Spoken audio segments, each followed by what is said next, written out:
Hello everyone, good morning. Today I'm going to teach the students of class 10. In the last video I have taught you the poem Dust of Snow. Today I will teach you the second poem Fire and Ice. This poem is also written by Robert Frost. So first of all we will understand the meaning of fire and ice. Basically we means that fire denotes आग. Fire का मतलब हम लोग समझते हैं आग होता है एंड आइस का मतलब हम लोग समझते हैं बर्फ होता है. But it is a symbolical poem. यहाँ पे एक सिंबल के रूप में दिखाया गया है फायर एंड आइस को. फायर का यहाँ पे मतलब हुआ डिजायर. इस पोएम में फायर का अर्थ है डिजायर. डिजायर का मतलब इच्छा, बढ़ती हुई जो हमारी इच्छा है. और आइस का मतलब हुआ हेट. हेट का मतलब घृणा, नफरत. तो फायर एंड आइस का मतलब यहाँ पे इच्छा हुआ फायर का मतलब, और आइस का मतलब यहाँ पे बढ़ती हुई नफरत है ना. ये इस पोएम में है. अब हम लोग इसके समरी के बारे में पहले जानेंगे. इस पोएम का समरी क्या है, फिर इसके बाद में आपको इस पोएम के स्टैंजा पे चलेंगे हम लोग, है ना. The poem written by Robert Frost conveys that, बताते हैं, कन्वे मतलब बताना, only love, equality, mutual understanding and sympathy for one and all can help in establishing peace on the earth. बहुत सुंदर लाइन लिखी हुई. रॉबर्ट फ्रॉस्ट कहते हैं कि ओनली लव, केवल प्यार, इक्वलिटी, समानता, और म्यूचुअल अंडरस्टैंडिंग, पारस्परिक जो संबंध होते एक दूसरे के प्रति, एंड सिंपथी, सहानुभूति, सभी के लिए, एक के लिए और सभी के लिए, कैन हेल्प, वो मदद कर सकता है, establishing peace on the earth, इस धरती पे अगर हम शांति की स्थापना करना चाहते हैं, शांति को स्थापित करना चाहते हैं, तो ये लव, इक्वलिटी, म्यूचुअल अंडरस्टैंडिंग और सिंपथी जो है बहुत ज़रूरी है, जो आज के डेट में हम लोगों को नगण्य दिखता है. The poet talks about how fire represents desire. Poet कहते हैं कि कैसे फायर, फायर का मतलब भी मैंने बताया इच्छा, बढ़ती हुई जो हमारी इच्छा है, हमारी इच्छा बढ़ रही है ना, हमें और चाहिए. कोई भी व्यक्ति अपने स्थान पे खुश नहीं है. जिसको जो जितना मिल रहा है, nobody is happy with that. कोई भी उसके साथ खुश नहीं है. उस सबको कुछ ना कुछ उससे एक्सपेक्टेशन जो है ज़्यादा है, वो ज़्यादा चाहिए सबको. तो ये डिजायर को रिप्रेजेंट करता है, इच्छा को. And can therefore be a cause of the end of the world. और इस कारण से हो सकता है, कवि बताता है कि इस पोएम में हम लोग पढ़ेंगे कि इस पृथ्वी का जो अंत है वो दो तरीके से होगा. पहला तरीका होगा आपका फायर, दूसरा तरीका होगा आपका आइस. मतलब पहले तरीके में क्या होगा कि इच्छा, जो हमारी इच्छा बढ़ रही है, इससे दुनिया का अंत होगा. कैसे होगा मैं आपको स्टैंजा में समझाऊंगा. और दूसरा होगा आइस, इसके वजह से इस पृथ्वी का अंत हो जाएगा. He also mention ice as a second issue. और पहला इशू को फायर बताया और दूसरा इशू में बताया कि आइस, घृणा, नफरत, ये दूसरा इशू है जिससे इस पृथ्वी का, इस वर्ल्ड का अंत हो सकता है. symbolizes that the coldness towards one another will also be enough to bring an end to this world.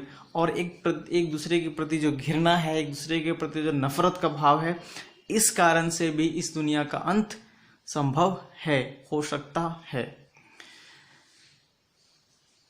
Too much fire and passion can quickly consume a relationship, while cold interface and hate can be equally destructive. यहाँ पे बोलता है too much fire, अगर अत्यधिक घृणा हो जाए, अत्यधिक किसी चीज़ को पाने की इच्छा हो जाए, पैसन मतलब इच्छा, पाने की इच्छा, तो ये आसानी से और जल्दबाजी से कंज्यूम कर सकता है रिलेशनशिप को. कंज्यूम का मतलब हुआ बर्बाद करना, है ना.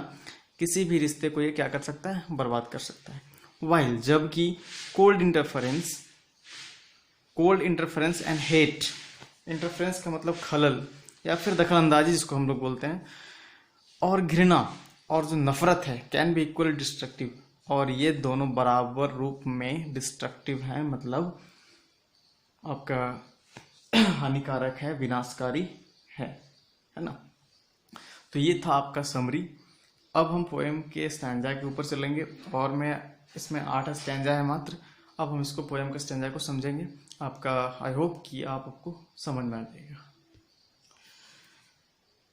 चलते हैं वो स्टैंजा की तरफ। फर्स्ट स्टैंजा में मैं पढ़ रहा हूँ। कहता है, रॉबर्ट फ्रॉस्ट कवि कहते हैं, सम से the world will and in fire. Fire का मतलब मैंने आपको बताया, फायर का मतलब इच्छा, जो अभी इच्छा बढ़ रही है। सम से इन आइस, और कुछ कहते हैं इस दुनिया का जो अंत होगा वो किस रूप में होगा? नफरत के रूप में, घृणा के रूप में होगा। आइस का मतलब वहां पे नफरत और घृणा होगा। From what I have tested of desire, कभी कहते हैं जो मेरा मानना है, जो मैंने टेस्ट किया, जो मैंने महसूस किया है इच्छा के बारे में। I hold with those who favour fire, मुझे लगता है कि जो लोग कहते हैं कि फायर के साथ आपका इच्छा जो हमारी आज तीव्र रूप से बढ़ रही है, इसके साथ दुनिया का अंत होगा, शायद वो सही कहते हैं, है ना। यहाँ पे कहने का मतलब हुआ, कैसे हम समझेंगे कि इस दुनिया का जो अंत है वो बढ़ती हुई इच्छा के कारण हो सकता है। तो हम कहते हैं आवश्यकता ही आविष्कार की जननी होती है, ये बात सही है। जैसे हम आज पैदल चल रहे हैं तो हमारी इच्छा होती है कि शायद काश मेरे पास एक साइकिल हो। जब वो हमारी इच्छा साइकिल की पूरी हो जाती है तो फिर हमारी जो इच्छा होती है वो होती है कि मेरे पास एक बाइक होती, एक मोटरसाइकिल होता। जब वो भी इच्छा मेरी पूरी हो जाती है तो फिर उसको लगता है कि ये तो पुराना चीज़ हो गया, अब मेरे पास एक कार होना चाहिए, है ना। अब कार की भी जब इच्छा पूरी हो जाती है तो उसको लगता है कि नहीं, मेरे पास एक ऐसी स्टैंडर्ड ऑडी कार या फिर एक महंगी कार होनी चाहिए, मतलब उसमें भी बहुत तरह की वैरायटी होती है, वो चाहिए मुझे। उसकी भी इच्छा पूरी, तो आप हवाई जहाज़ एरोप्लेन की तरफ भागते हैं। तो कहने का मतलब है कि आप किसी भी स्टेज पर जीवन में संतुष्ट नहीं है ना। आपकी जो इच्छाएं हैं वो आपको बर्बाद कर रही है, और आप इच्छा के कारण, जो आपकी इच्छा जो बढ़ रही है उस कारण से आप उसके अकॉर्डिंग काम करोगे, है ना। तो इस प्रकार से हमारी जो इच्छाएं हैं वो बढ़ रही है, और हमारी ही नहीं सभी लोगों की जो इच्छाएं हैं वो बढ़ेगी, और इस प्रकार से इस दुनिया का क्या होगा? विनाश होगा, विनाश तय होगा, है ना। तो यहाँ पे फर्स्ट स्टैंजा में हमने समझा कि कैसे इस दुनिया का जो अंत है फायर के रूप में हो सकता है, क्योंकि हम और आप या फिर कोई भी तीसरा व्यक्ति जो है अपने पास जो भी है उसके पास, उससे वो खुश नहीं है, उसको और चाहिए की इच्छा होती है। वो दूसरे को देख करके लगता है कि नहीं, उसके पास ज़्यादा है, मेरे पास कम है, तो वो इच्छा की तरफ भागता है और उसके लिए गलत काम करता है, गलत कदम उठाता है, और उसका बुरा परिणाम होता है ना। अब मैं दूसरा स्टैंजा में चलता हूं।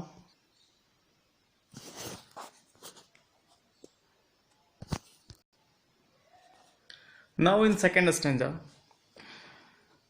पोइट कहते हैं, but if it had to perish twice. Perish का मतलब होता है खत्म होना, है ना, डाई, मरना या खत्म होना।